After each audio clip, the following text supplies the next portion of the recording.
Hi, good morning and welcome to my channel Sim Things. And this video is going to be about cringeness. Why are we so all scared of being called cringe? Like seriously, one word, and you don't post that video, you don't dance, you don't even try. It's just the one word who quietly controls a whole generation. It's not even a big word, but for some reason, it has more power on us than fear itself. Because fear says that I might fail, but cringe says people will laugh. Cringe used to mean something that is genuinely uncomfortable to watch. But now, cringe just means someone trying, someone expressing, someone being a little too honest with themselves, a little too excited, a little too full of themselves. How cringe stop us? Think about it. How many times you have stopped because of this? I want to start a YouTube, but cringe. I want to post my voice. Cringe. I want to try a little harder. Cringe. You want to talk about your dreams. Again. Cringe. So instead of doing things, you imagine the comments. People laughing, people judging, people calling you stupid. And just like that, you choose silence over growth. Here's the uncomfortable truth.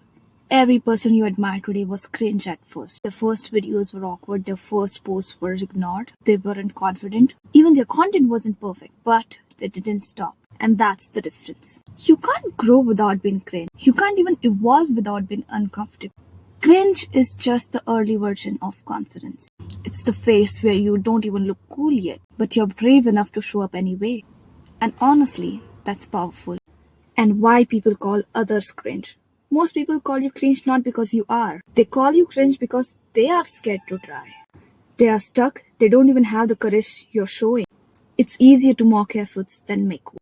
So here how I see it. If somebody calls me cringe, I look at it as, you can do something I can't. And that changes everything. Cringe is basically being human. And the saddest part is that we don't even notice how this word became a lesson.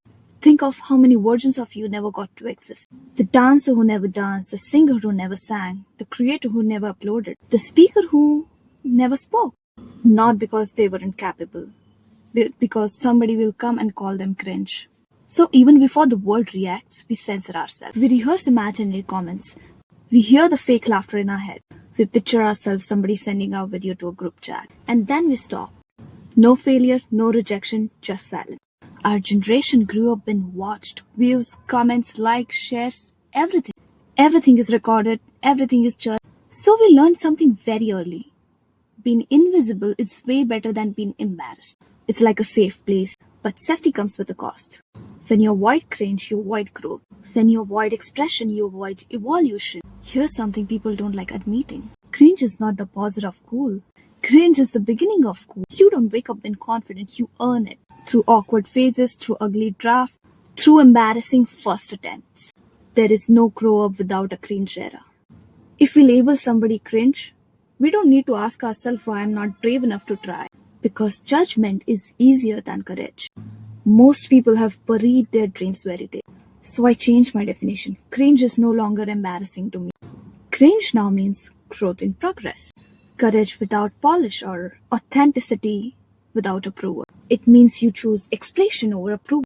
You don't become confident by waiting to feel confident. You become confident by doing things, by showing up, by not caring, by being cringe. Because growth is loud before it's respected. Here's the part. If you keep avoiding cringe, one day you will wake up and realize you lived small not because you lacked talent. You lived small because you cared opinions. And that regret will last longer than embarrassment ever will. Be the person who dares before they are ready. Because one day the same people who laughed at you will call your journey inspiring. And by then you don't even need their validation anymore. Please lock this in. Staying silent just to look cool is the most painful cringe of all. See, embarrassment fades, opinion change, people forget. But the version of you that never tried stays. So if you're standing at the edge of something, a post, a video, the dream, go ahead. Look cringe. Do it anyway. Nothing wiped, only depth added. If you're scared to start something today, this is your sign. You don't need to be perfect, you just need to be brave. If this video make any sense to you, subscribe to Sim Things.